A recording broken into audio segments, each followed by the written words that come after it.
My name is David Phillips, coming to you from University of Notre Dame, where I work at the Lab for Economic Opportunities, or LEO.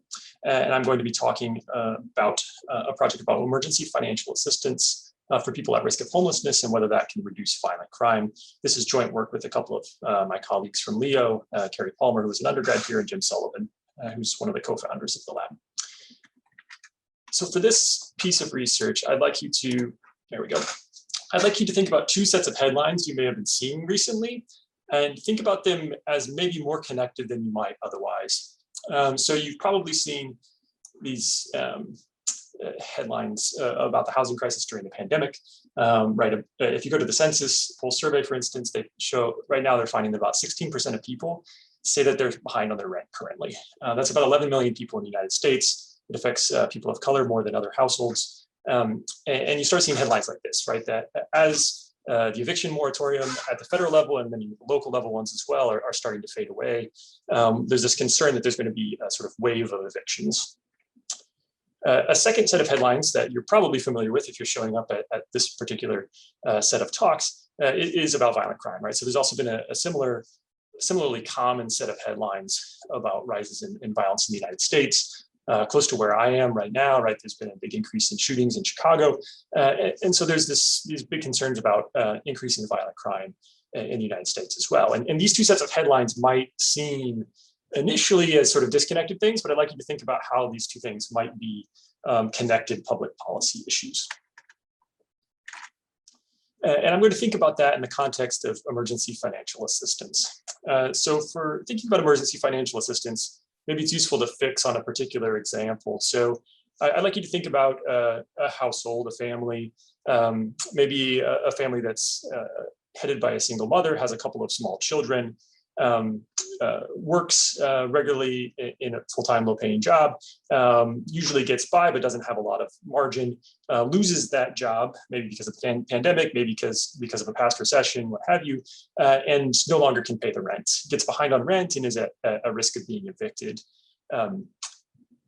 Emergency financial assistance is going to work with a household like that to try to provide a relatively modest one-time payment to help them get through that temporary crisis situation when they're at risk of becoming homeless. And I'm going to particularly talk about one example in Chicago, the Homelessness Prevention Call Center that's operated by Catholic Charities there and draws funds from a number of different sources to help people solve this problem. Now they focus on a particular group, right? It's folks like the example I gave a moment ago who have solvable problems, who have temporary problems, not somebody who owes $10,000 in back rent or something like that, but has some sort of immediate crisis situation that's solvable with something relatively modest. So the average amount of assistance they connect people to is about $880 during the time period we're looking at. That's about 1 month of rent in Chicago. This study is going to be from a few years ago, I think the previous financial crisis rather than the current COVID pandemic. And most people are going to get back rent paid to their landlord. That will be the assistance. There are also some people who will get security deposits for a new place or help with utility payments that they're behind on that are getting the utilities shut off.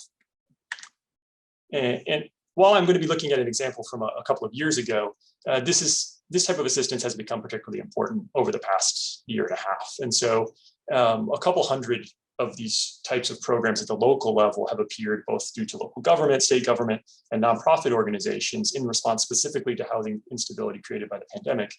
And the federal government has stepped in as well. And so if you look closely at the American Rescue Plan or at the emergency spending bill that happened in December, you add that up, there's about $50 billion in federal funding that's going to these types of programs through the Emergency Rental Assistance Program.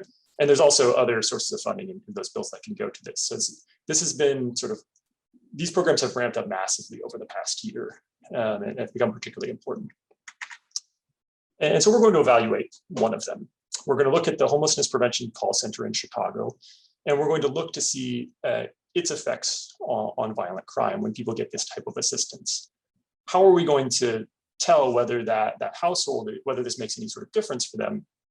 We're going to look at people in this way. So there's going to be a bunch of people calling the call center. And the call center is going to be sorting them into people who are a good fit for this type of assistance versus not. So eligible people will be the sorts of folks like what I mentioned before. Imagine somebody who has been just getting by, they have a job, they lost it, They figured out how they're going to get a new job, but now they're in this in-between where they're about to lose their housing because of this temporary crisis. That's the sort of person who's going to be eligible. Somebody who had like a major medical issue come up and now they no longer can work and is behind several months of their rent. Like they're going to be ineligible because that's a more permanent change in their situation. So people who have these sort of temporary crises, that's who's going to be showing up and be a fit for this program. And then the call center is going to look to see whether they can connect that person with actual assistance. So the call center itself doesn't have assistance. It coordinates directing people to a bunch of different existing sources of assistance that come from the state of Illinois, the city, nonprofit organizations, foundations, and so on. And so they're going to check to see, for this person who's calling right now, is there money available? Is there a slot available somewhere for this person? And it turns out sometimes, unfortunately, during the time we're looking at our study, that answer was no. So sometimes those pots of money are empty because the state hasn't appropriated more money. Or sometimes the schedules for the organizations that sign people up for these and actually go through the process of paying the landlord, the schedules are full. And so you have people who are similar, who all have had these similar sort of crisis situations, who are a good fit for emergency assistance, but for whom some of them funds are available and some of them are not. And so we're going to get similar looking people, some who get funds, some who don't. And that's what we're going to do. We're going to compare those two groups of people and see, do we see different outcomes for those groups, and credit that as the effect of the program. So what happens when people get this type of assistance versus not? Well, we link the call center records to records from the Chicago Police Department to see what happens in terms of people's violent crime. And so arrests for violent crime, 12 months, within 12 months of the call, fall by about half when people are referred to assistance.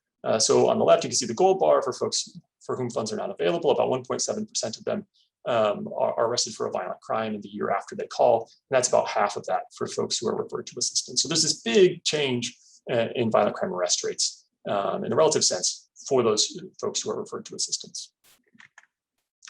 Now, why are we tying together these two different strands, right? Again, you might think, okay, these seem disconnected to me. Why does emergency financial assistance matter for violence?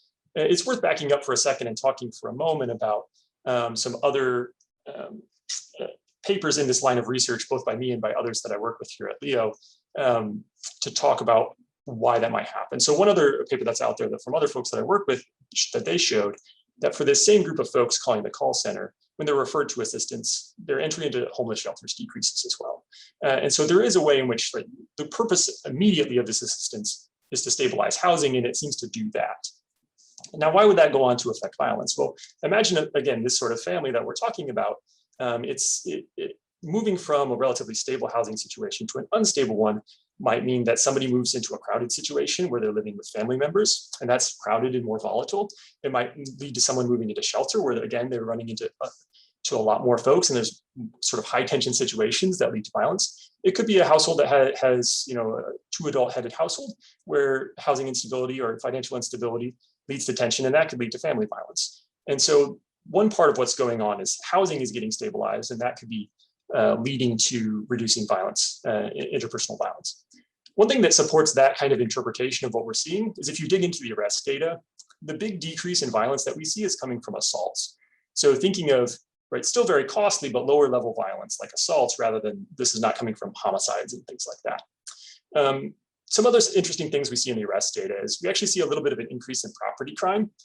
From a public policy point of view, increases in shoplifting are maybe not quite as important as a decrease in assaults. So we think this is sort of overall a benefit for society, but there's some indication that some people who are getting security deposits are maybe overextending themselves a little bit.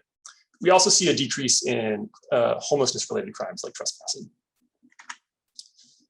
Finally, I want to point out, this is a paper that's not published yet, but one thing that we found recently in a working paper we're circulating is we also actually see reductions in victimization of violence. And so not only are people who are receiving this assistance less likely to be arrested themselves, they're less likely to show up at the emergency department to be treated as a victim of assaults. And so we think, again, this idea of sort of these highly volatile, high pressure situations leading to violence on many sides is likely what's going on here.